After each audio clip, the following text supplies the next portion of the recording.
So the title of this video is a little bit misleading, but not because you're not about to learn how to make big magic, but because here's the big secret. You're always making magic. Hi, thank you for tuning in. If we haven't met before, I'm Madeline, and I'm a tarot reader, an intuitive, an astrologer, and a magician who's here to help you learn how to invite more magic into your life every day. So what do I mean when I say that you are always making magic? You might be thinking that your life doesn't feel remotely magical, and hey, that's actually why I'm here watching this video. If you could hurry up and make with the magic, I totally get you. So what I mean is that your thoughts, charged up by the way that you feel about those thoughts, creates the results and the reality that you experience every day.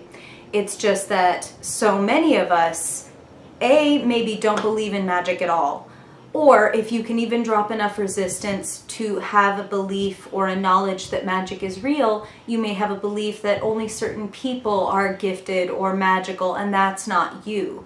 And because we have these kind of mixed up or disappointing views about the world, well, we can create these sort of disappointing or boring or inconsistent or lame results with our magical intentions. The law of attraction is very real, but it is only one of many laws acting in the universe. There's a reason that we cannot sit on our couch and think about becoming rich and, the ceiling caves in because a bunch of gold bars tumble onto my head. It doesn't work that way. It's only a part of the reality creation equation. There are a lot of natural laws operating all at the same time, including laws like, the law of repulsion. So for now, we're going to focus on melting a little bit of resistance and creating some bigger magic in your life in 3 easy steps. So first step is accept that you are magical just as you are right now. Have you ever been in a crowded, let's say like a crowded market or a parking lot or a concert, and you, for whatever reason, notice somebody and you're just looking at them, they're not looking at you, maybe you're even looking at the back of their head, but within a few seconds, they uncannily turn and make eye contact with you as if they could feel your eyes boring into the back of their head? Or have you been on the receiving end of that experience where you don't know why you're turning, but you turn and you find that you're making, eye contact with somebody who's been looking at you? I submit to you that our energy communicates, and when we direct it with intention, we can take what is kind of this ephemeral cloud, you could think of like our aura kind of floating around us, and we can compress and focus it almost like an arrow of intention and fire it towards something with a lot more direction and focus. So how is that possible? How is it possible that our energy communicates, that willing something or focusing on something can actually cause some kind of shift or change in the outer world? Well, first we have to come back to the scientific part of it. When you really reduce everything to its most essential parts, what are we made out of? What am I, or you, or the camera I'm speaking to, or the table next to me, what are we made out of? When you reduce us past tissues or cells, we are molecules, we are atoms, we are subatomic particles, we are energy.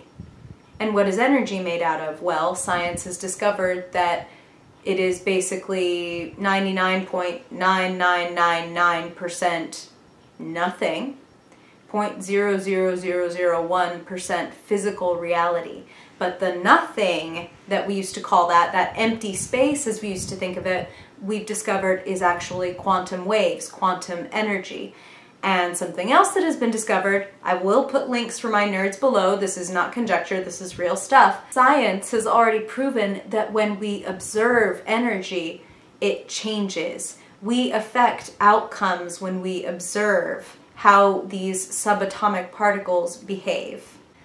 Now, science and magic are a little ways from being friends, but as I said, I feel that quantum physics is catching up to magic and that they'll only become more of a blend as science continues to discover these crazy interactions between observer and reality. The most widely accepted definition of magic is the science and art of creating change in conformity with the will.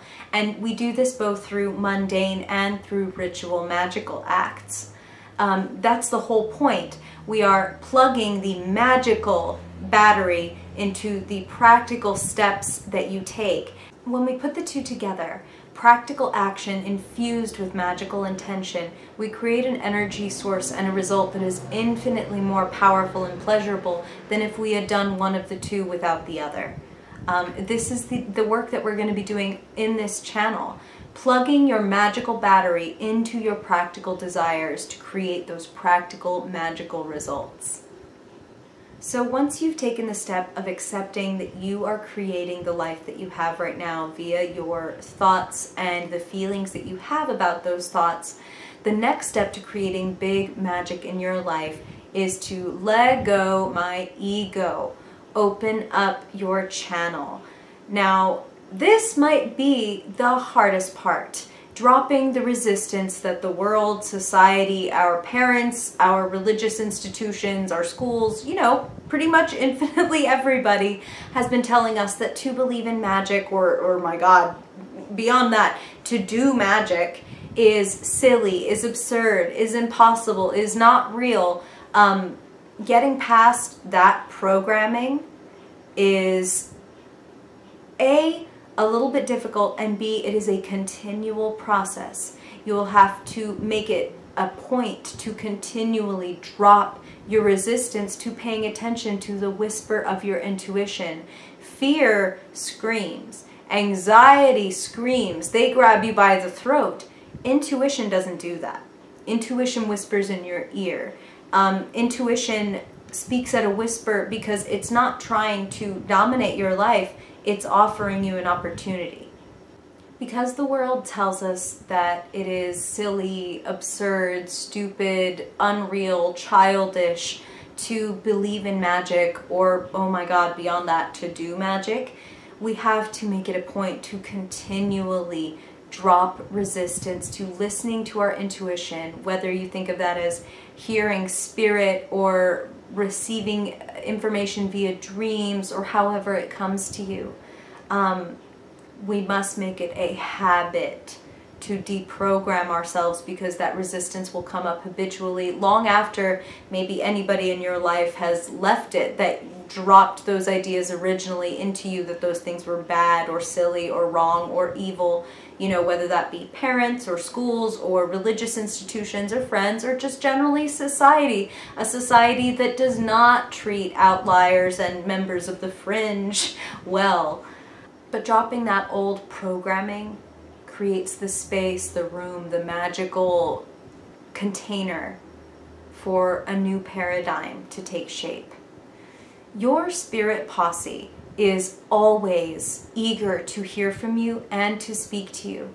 The truth is that they are always giving signs, whether that is through music, through dreams, through billboards. They will use, in this modern world, we don't have burning bushes, but we do have synchronistic lines of dialogue that follow a train of thought. You know what I mean? You're having this long train of thought about something, and then somebody on the TV says, you were right about that, and you hadn't been listening to anything else that was being said, but it pops in at a timely moment. You need to drop the programming that says, I'm making that up, that's silly, that's wishful thinking, etc. Trust that shiver up your spine. Trust that random urge to, for whatever reason, turn up the radio and listen to what the lyrics in this song that you've never heard before are saying because you just get the feeling that you should. Your spirit posse will find a way to get through to you. Your job is to turn down the volume of your resistance, your fear, and therefore be able to pick up on the subtler signal of your intuition and of your people whispering in your ear. And as you relax and release this judgment of yourself, you will open up and find that the signs come through more easily, more quickly, more consistently, more clearly, because you are dropping all of these signals that interfere with those subtler signals. And as you become more comfortable with receiving these signals, you begin to actually be able to understand and assign meanings to the individual signs. The world basically becomes your tarot deck, and you start to be able to put together and predict and navigate more deftly the situations that you are in to create much more magical results. So turn down the fear and the judgment of self and of others and from others, and you will tune up and tune in to your intuition. As you get more comfortable with trusting these signs, you build a rapport with your guides, with the universal energy, with God, however you'd like to think about it, and it becomes infinitely easier as the world and these signs sort of become your own personal deck of tarot cards. It becomes so much easier to read and then write your future. Step 3, start a dialogue. Dropping that initial resistance to your own magical qualities, and then dropping the resistance to the idea that you can receive assistance and input from the outside world. Thirdly, you want to be humble enough to open up and begin a conversation with the universe or your spiritual guides. Whether you sit in meditation, say a prayer, or weave a spell, the most powerful thing you can do to tune into and tap into your own magic is to begin a conscious dialogue with spirit. You need to trust that they will speak back to you in symbols and synchronicities.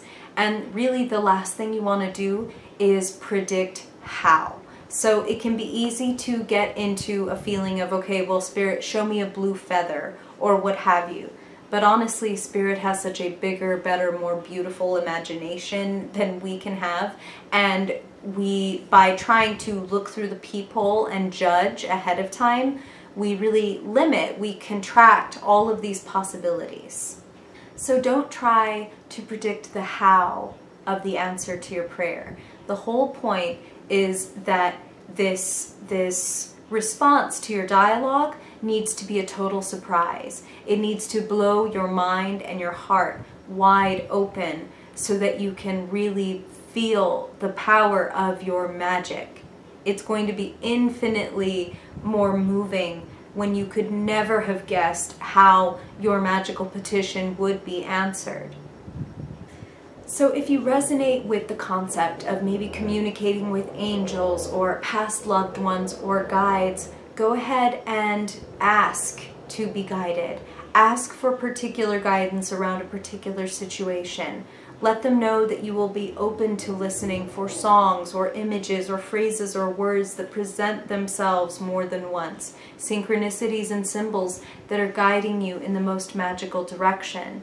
Remember that the whole point is that the answer to your prayer or petition must totally blow your mind and heart wide open so that it can bring in a flood of new magic. Have the courage, have the humility. Did you know courage comes from the word heart? Have the heart to take a leap of faith and allow yourself the pleasure and the power of being surprised by what you can create.